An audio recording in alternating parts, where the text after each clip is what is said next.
ये पॉलिसी बहुत बड़ी भूमिका निभाएगी। देश के करीब करीब हर नागरिक, हर इंडस्ट्री, हर क्षेत्र पर इससे सकारात्मक परिवर्तन आएगा। साथियों, आप सभी जानते हैं कि देश की अर्थव्यवस्था के लिए मोबिलिटी कितना बड़ा फैक्टर है। मोबिलिटी में आई आधुनिकता ट्रैवल और ट्रांसपोर्टेशन का बोझ तो कम करती ही है, आर्थिक विकास के लिए भी मददगार साबित होती है। 21वीं सदी का भारत क्लीन, कंजेशन फ्री और कन्वीनियंट मोबिलिटी का लक्ष्य लेकर चले, ये आज समय की मांग है और इसलिए सरकार द्वारा आज का ये कदम उठाया गया है और इसमें इंडस्ट्री के आप सभी दिग्गजों की, आप सभी स्टेक होल्डर्स की बहुत बड़ी भूमिका है। साथियों, नई scrapping policy waste to wealth, कचरे से कंचन के अभियान की सर्कुलर इकोनॉमी की एक अहम कड़ी है। ये पॉलिसी देश के शहरों से प्रदूषण कम करने और पर्यावरण की सुरक्षा के साथ तेज विकास की हमारी कमिटमेंट को भी दर्शाती है। रीयूज, रिसाइकल और रिकवरी के सिद्धांत पर चलते हुए ये पॉलिसी ऑटो सेक्टर में, मेटल सेक्टर में देश की आत्मनिर्भरता को भी नई ऊर्जा देगी। इतना ही नहीं, ये पॉलिसी देश में 10,000 करोड़ रुपए से अधिक का नया निवेश लाएगी और हजारों रोजगार का निर्माण करेगी। साथियों, आज जो प्रोग्राम हमने लॉन्च किया है, उसकी टाइमिंग अपने आप में बहुत विशेष है। हम आजादी के 75वें वर्ष में प्रवेश करने वाले हैं। यहां से देश के लिए अगले 25 वर्ष बहुत महत्वपूर्ण है।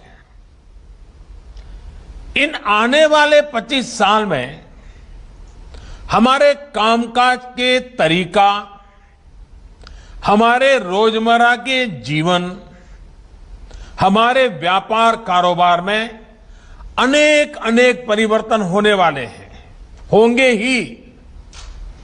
जिस तरह टेक्नोलॉजी बदल रही है, हमारी लाइफस्टाइल हो या फिर हमारी इकोनॉमी, दोनों में बहुत बदलाव होगा। इस परिवर्तन के बीच हमारे पर्यावरण, हमारी जमीन, हमारे संसाधन, हमारे रॉ मटेरियल, इन सभी की रक्षा भी उतनी ही जरूरी है। टेक्नोलॉजी को ड्राइव करने वाले रेयर अर्थ मेटल्स, जो आज ही रेयर है, लेकिन जो मेटल आज उपलब्ध है वो भी कब रेयर हो जाएंगे ये कहना मुश्किल है। भविष्य में हम टेक्नोलॉजी और इनोवेशन पर तो काम कर सकते हैं, लेकिन जो धरती माता से हमें संपदा मिलती है वो हमारे हाथ में नहीं है। इसलिए आज एक तरफ भारत डीप ओशन मिशन के माध्यम से नई संभावनाओं को तलाश रहा है, तो वहीं सर्कुलर इकोनॉमी को भी प्रोत्साहित कर रहा है। कोशिश ये है कि विकास को हम सस्टेनेबल बनाएं, एनवायरमेंट फ्रेंडली बनाएं। क्लाइमेट चेंज की चुनौतियां हम आए दिन अनुभव कर रहे हैं। इसलिए भारत को अपने हित में, अपने नागरिकों के हित में बड़े कदम उठाने जरूरी हैं। इसी सोच के साथ बीते सालों में एनर्जी सेक्टर में अभूतपूर्व काम हुआ है। सोलर और विंड पावर हो या फिर बायोफ्यूल, आज भारत दुनिया में अग्रणी देशों में शामिल हो रहा है। वेस्ट टू वेल्थ का एक बहुत बड़ा अभियान चलाया जा रहा है। इसको स्वच्छता से भी जोड़ा गया है और आत्मनिर्भरता से भी जोड़ा गया है। बल्कि आजकल तो हम सड़कों के निर्माण में वेस्ट का बड़ी मात्रा में उपयोग कर रहे हैं। सरकारी बिल्डिंग, गरीबों के लिए घर के निर्माण में भी रिसाइकलिंग को प्रोत्साहित किया जा रहा है।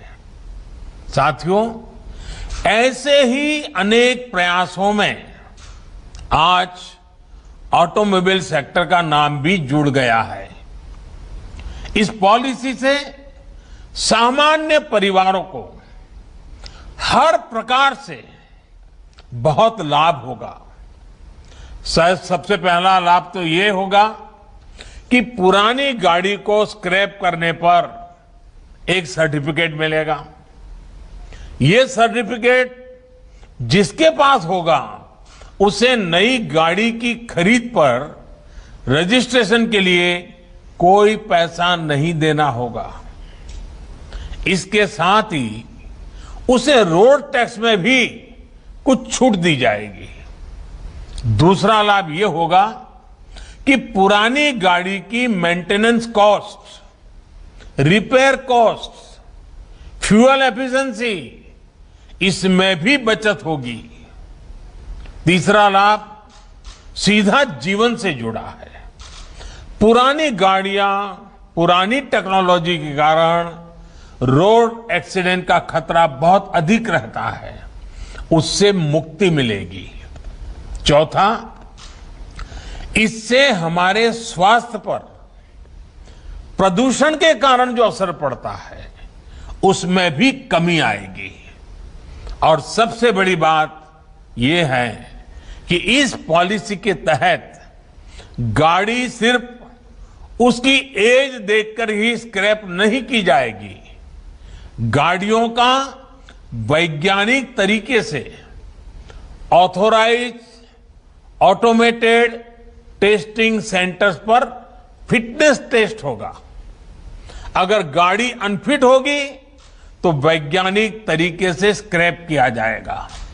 इसके लिए देश भर में जो रजिस्टर्ड व्हीकल स्क्रैपिंग फैसिलिटीज बनाई जाएगी वो टेक्नोलॉजी ड्रिवन हो, ट्रांसपेरेंट हो, ये भी सुनिश्चित किया जाएगा। साथियों,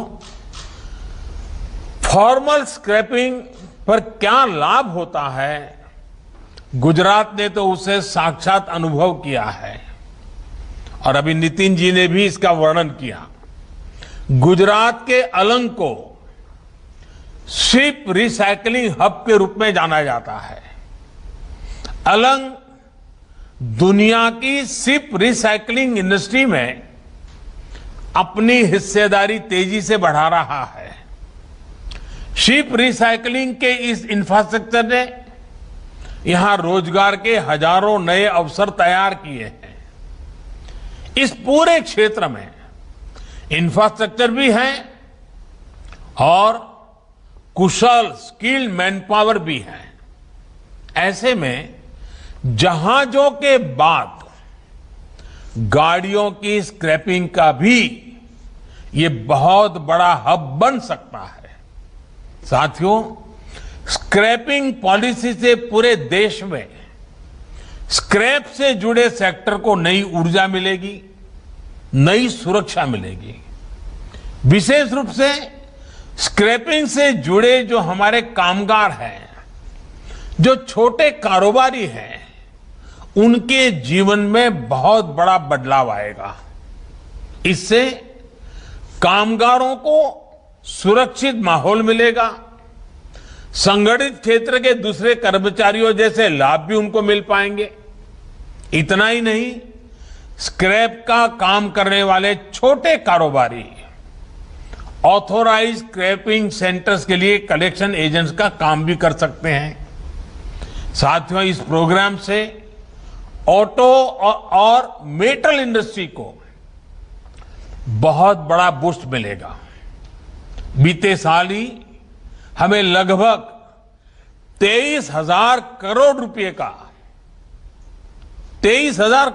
का स्क्रैप स्टील इंपोर्ट करना पड़ा है, क्योंकि भारत में जो अभी तक स्क्रैपिंग होती है वो प्रोडक्टिव नहीं है।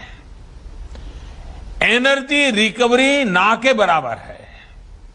हाई स्ट्रेंथ स्टील एलॉय की पूरी वैल्यू नहीं निकल पाती। नमस्कार, मैं हूं मानक गुप्ता। अगर आपको हमारा ये वीडियो पसंद आया हो तो इसे लाइक और शेयर जरूर करें, और हां, हमें सब्सक्राइब और फॉलो करना ना भूलें ताकि आप देश और दुनिया की कोई खबर मिस ना करें।